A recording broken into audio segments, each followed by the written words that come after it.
Cinema ரகசியம் நேயர்களுக்கு வணக்கம். 1960ஆம் ஆண்டு ஏவிஎம் நிறுவனம் தயாரிப்பில் வெளியான படம் களத்தூர் கண்ணம்மா. ஜெமினி கணேசன், சாவித்ரி உள்ளிட்டோர் முக்கிய கேரக்டரில் நடித்திருந்த இந்த படத்தை பீம்சிங் இயக்கியிருந்த நிலையில் உலகநாயகன் கமலஹாசன் இந்த படத்தின் மூலம் குழந்தை நட்சத்திரமாக திரையுலகில் அறிமுகமானார். சுதர்சன் இசையமைத்த இந்த படத்தின் பாடல்கள் ரசிகர்கள் மத்தியில் நல்ல வரவேற்பை பெற்றது. ஏவிஎம் நிறுவனத்தின் நிறுவனர் மெய்யப்ப செட்டியார் திரைப்படங்கள் தயாரிப்பை தனது மகன்கள் முருகன், சரவணன், குகன் ஆகியோரிடம் ஒப்படைத்ததைத் தொடர்ந்து அவர்கள் தயாரிப்பில் வந்த முதல் படம் இது. இந்த படம் தோல்வியடைந்ததால் மெய்யப்ப செட்டியார் மகன்களுக்கு சினிமா தெரியவில்லை என்று சொல்லிவிடுவார்கள் என்பதால் மூவரும் ஒவ்வொரு விஷயத்திலும் தங்களது தலையீட்டை வளர்த்து கொண்டனர்.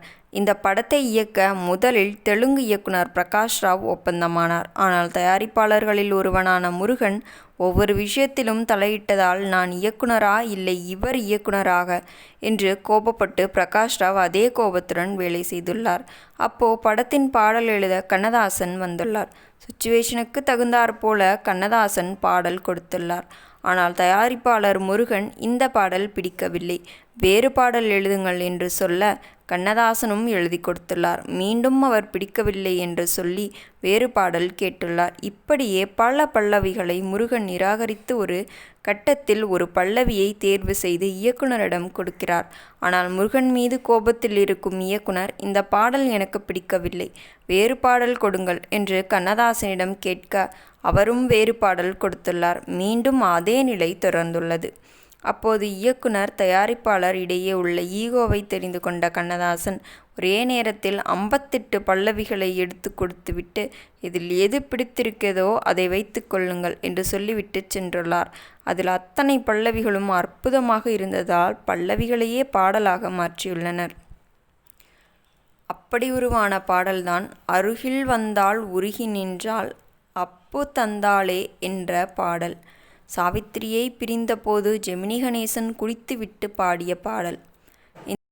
இந்த படத்தில் இருந்து ஒரு கட்டத்தில் பிரகாஷ் ராவ் விலகியதைத் தொடர்ந்து பீம்சிங் இயக்கியிருந்தது குறிப்பிடத்தக்கது.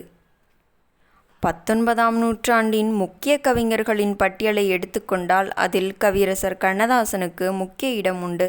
1950 முதல் 70களின் இறுதி வரை தனது பாடல்கள் மூலம் பல ரசிகர்களை கட்டி போட்டவர். வாழ்க்கையின் தத்துவங்களை தனது பாடல் வரிகளால் ஒலிக்கச் செய்த கண்ணதாசன் எப்படி தன்னை கோபப்படுத்திய இயக்குனருக்கு தனது பாடல் மூலம் பதிலடி கொடுத்துள்ளார் பார்த்தீர்களா?